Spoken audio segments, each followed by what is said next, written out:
Kal, what's up, man? How are you? I'm great. Thank you very much for taking the time to talk today. I really appreciate that. Of course. Thanks for having me. You know, you want to talk about your book, You Can't Be Serious. But just to give people a little background, I mean, you've been in movies. I mean, I think most notably, our listeners might know you most from the Harold and Kumar movies and TV. Tons of stuff in there. And you also, though, not a lot of people may not know this, you also worked for President Obama. I did.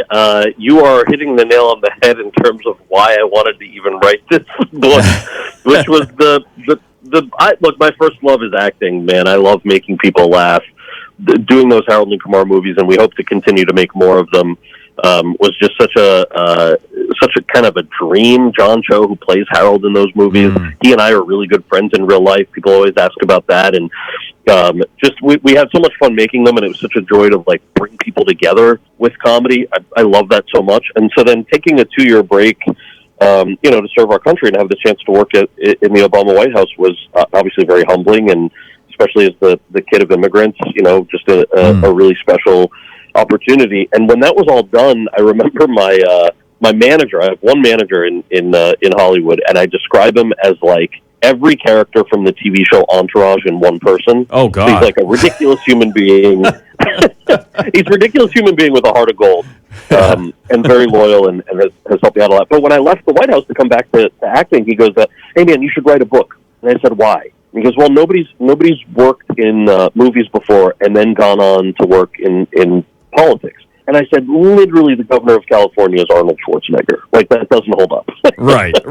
And he was like, okay, I see your point. So I didn't write anything. And for the next, 4 years went by.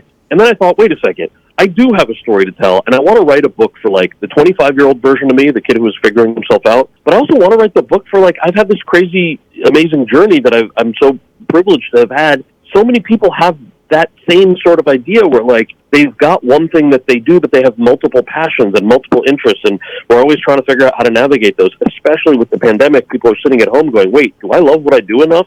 So I thought, especially right around the time of the holidays, if I could write a book, have it come out where it's positive, whether you're listening to the audiobook or reading it, I want you to feel like we're having a beer together and hanging out and swapping stories. And it's been amazing to see the reactions just in the first month it's been out. Now, what was your official title with the Obama administration? It was kind of a long one. Yeah. I was an associate director of the White House Office of Public Engagement, which is a long way of saying I worked in the outreach office on the outreach team. Okay, because I was reading you were the president's liaison to young Americans, Asian Americans, and Pacific Islanders and the arts community. I'm like, that's a long title. That was the longer title that I wasn't sure we'd have time for. So Right. Version, which itself is still long. Is that those were the 3 jobs that I had within the outreach office. Oh, so I was basically the president's point person for those 3 communities. Well, that's pretty amazing. And like you said, I mean, you're in your 40s, right? So it's you've already done so much, not just in show business, but with the community, with the government, for the country. It's unbelievable. And every time I'm reading about you in the news, you're always doing 10 different things at the same time. It seems like that always, because now you've got the book, and then you've got the holiday movie that came out, Hot Mess Holiday. Happy belated, is it Diwali? Am I saying that right?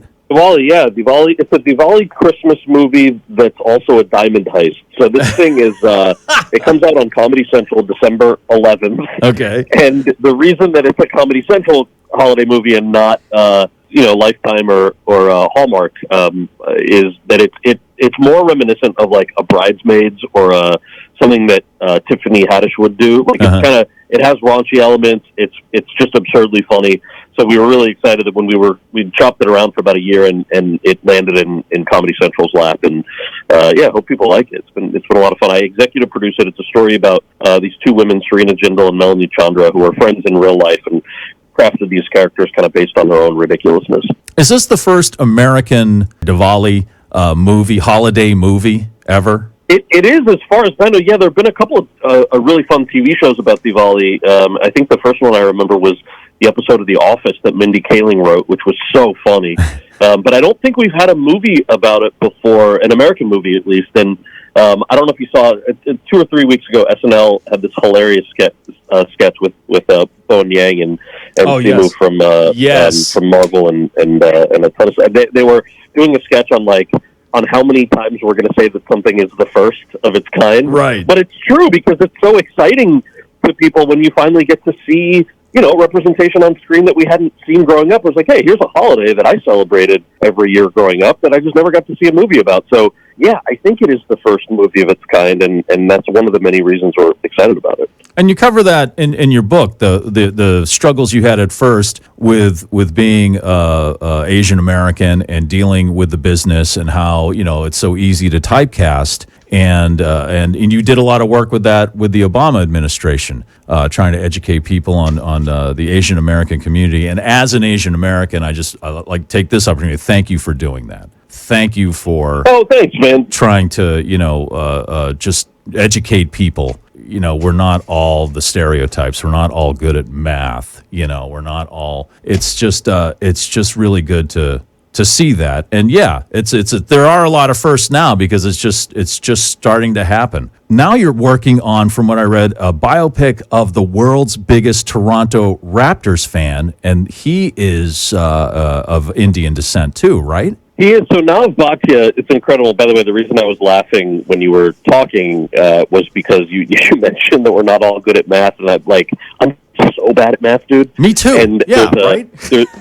There's a chapter in one of the early chapters in the book where I write about what report card day was like in my house when we were growing up, and when you bring home grades and your immigrant parents who moved to America with $12 in their pockets in search of a better life. I'm sorry, you got what grade in math? Right. It's just totally. It was funny to hear you say that. But Nav's story is awesome for anyone listening who's a basketball fan. I mean, he has an incredible story. He escaped religious persecution in India, ends up in Canada, couldn't find a job, built this incredible career in life for himself, and then fell in love with basketball, I think in '95 when the Raptors really launched. And he's the only non-player to ever get inaugurated into the NBA Hall of Fame. And so they're doing a biopic. He actually reached out to me, which was incredibly flattering. I obviously knew his story. We had shot Harold and Kumar and Designated Survivor, a bunch of other stuff up in Toronto, so I had seen him at basketball games before. I was like, hey, who's that dude down there and sitting courtside? So what a cool, amazing, inspiring life story. I'm excited to work with him on it. Well, Kal, thank you very much, man. I appreciate it, and good luck with the book. Thank you. Good luck with Hot Mess Holiday coming out on December 11th. Good luck with the Raptors fan movie, which I find fascinating. But thank you for taking the time, man. I appreciate it. I appreciate it.